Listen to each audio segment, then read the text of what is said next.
Business की दुनिया में डिफरेंट टैक्टिक्स यूज करना कोई नई बात नहीं है, बट पतंजलि ने जो किया उसका लेवल ही कुछ अलग था। तो आज की इस वीडियो की मेन टॉपिक है कि पतंजलि बिना किसी पैसा खर्च किए हुए रुचि सोया को कैसे एक्वायर किया, इसके बारे में एक ब्रीफली डिस्कस करेंगे। तो ये स्टोरी शुरू होता है साल 2017 में।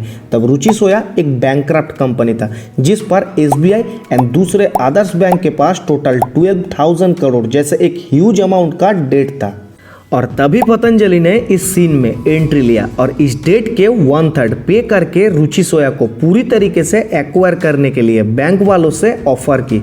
और इस प्रपोजल को सारे बैंकों ने एक्सेप्ट भी कर लिया, क्योंकि ये प्रपोजल बैंक वालों के लिए कुछ ना पाने की जगह पे थोड़ा कुछ भी पाना एक बहुत बेटर ऑप्शन होता है। बट कहानी में अभी भी बहुत कुछ ट्विस्ट बाकी था, क्योंकि पतंजलि के पास ऑफर किया हुआ अमाउंट को पे करने का पूरा पैसा कभी था ही नहीं। तो उन्होंने 1150 करोड़ अपने दम पर पे किया एंड बाकी अमाउंट यानी कि 3200 करोड़ की लोन SBI के साथ साथ कई सारे बैंकों से अपना फंडिंग उठाया।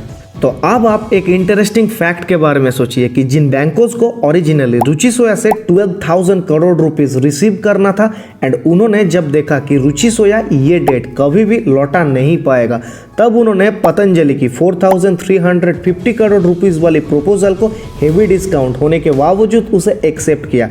और फिर उस अमाउंट को रिटर्न पाने के लिए पतंजलि को फिर से 3,200 करोड़ की डेट दे दी एंड जमानत के हिसाब से पतंजलि ने वही रुचि सोया शेयरों को रखा जो 99% अपना वैल्यू खो चुका था बैंक के डेट रिस्ट्रक्चरिंग प्लान की वजह से। अब पतंजलि को एक कंपनी मिला एंड रुचि सोया को स्टॉक मार्केट में फिर से रील एस्टेट किया गया और अब पतंजलि को कुछ मैजिक मनी बनाने का टाइम आ गया था। तो सेबी के अकॉर्डिंग सारे कंपनीज को स्टॉक एक्सचेंज में लिस्टेड होने के लिए उनका minimum 25% share public share holding में होना चाहिए, ताकि कंपनी की लिक्विडिटी को इंश्योर किया जाए एंड पब्लिक मैनिपुलेशन से बचने के लिए ये सबसे एक ईजीएस्ट वे है। बट रुचि सोया की फिर से रील एस्टेट होने के पहले दिन से ही इनका पब्लिक होल्डिंग सिर्फ 1% था, क्योंकि बाकी सारे शेयर्स बैंक वालों के पास गिरवी रखा हुआ था और ये 1% होल्डिंग बहुत ही कम होता है।